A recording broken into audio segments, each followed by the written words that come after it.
छत्तीसगढ़ के बीजापुर में जिस तरह 13 कुख्यात हार्डकोर नक्सलियों ने आत्मसमर्पण कर हिंसा का रास्ता छोड़ने का फैसला लिया, यह केवल एक समाचार नहीं बल्कि एक संकेत भी है। सरकार की आत्मसमर्पण एवं पुनर्वास नीति 2025 और नियत नीलानार योजना जैसे प्रयासों ने इस सख्त विचारधारा को डगमगाने पर मजबूर कर दिया। एक और जंगल के सन्नाटे में गूंजती गोलियों की आवाज कम हुई है तो दूसरी ओर इन गांवों में उम्मीद की हल्की सी सरसराहट महसूस होने लगी है।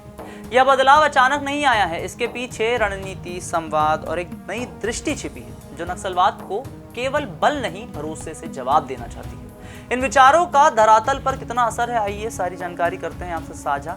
नाम हमारा आशीष गुप्ता, आप देखना शुरू कर चुके हैं INS 24/7 डिजिटल। छत्तीसगढ़ के बीजापुर जिले में 23 लाख रुपए के इनामी 13 कुख्यात हार्डकोर नक्सलियों ने सुरक्षा बलों के सामने आत्मसमर्पण कर हिंसा का रास्ता छोड़ दिया है। इनमें से 10 नक्सलियों पर 1 लाख से 8 लाख तक का इनाम था। मुख्यमंत्री विष्णुदेव साय ने इसे सरकार की आत्मसमर्पण एवं पुनर्वास नीति 2025 और नियत नीलानार योजना की सफलता के रूप में बताया। उन्होंने कहा कि नक्सली अब समझ रहे हैं कि बंदूक नहीं बल्कि विकास ही भविष्य है। इस साल बीजापुर में 179 नक्सलियों ने आत्मसमर्पण किया, 83 मारे गए और 172 गिरफ्तार हुए। यह दिखाता है कि सरकार की नीति और सुरक्षा बलों की सक्रियता से नक्सलवाद कमजोर होने लगा है।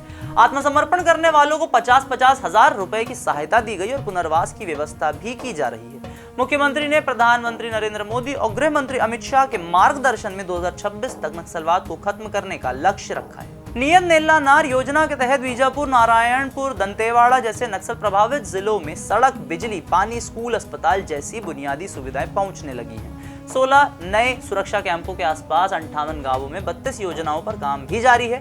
इससे लोगों का सरकार पर भरोसा बढ़ने लगा है, उन लोगों का जो सुदूर इलाकों में रहते हैं बस्तर के, जिसके चलते नक्सली मुख्य धारा में लौट रहे हैं। आत्मसमर्पण करने वालों को, खासकर महिलाओं को, प्रशिक्षण, स्वरोजगार और आर्थिक मदद दी जा रही है। बस्तर ओलंपिक और बस्तर पंडुम जैसे आयोजन भी युवाओं को प्रेरित कर रहे हैं कल्चरली। मुख्यमंत्री साय ने बीजापुर में 96 युवकों से मुलाकात कर कहा कि बस्तर अब शांति और विकास की ओर बढ़ रहा है। हालांकि नक्सलियों द्वारा ग्रामीणों के सूचक होने के शक में हत्या की चिंता जो है वो एक विषय बना हुआ है। हालांकि नक्सलियों द्वारा ग्रामीणों के सूचक होने के शक में जो हत्या की जा रही है वो एक चिंता का विषय बना हुआ है। इसके लिए सुरक्षा बलों को और भी सतर्कता बरतने की जरूरत होगी।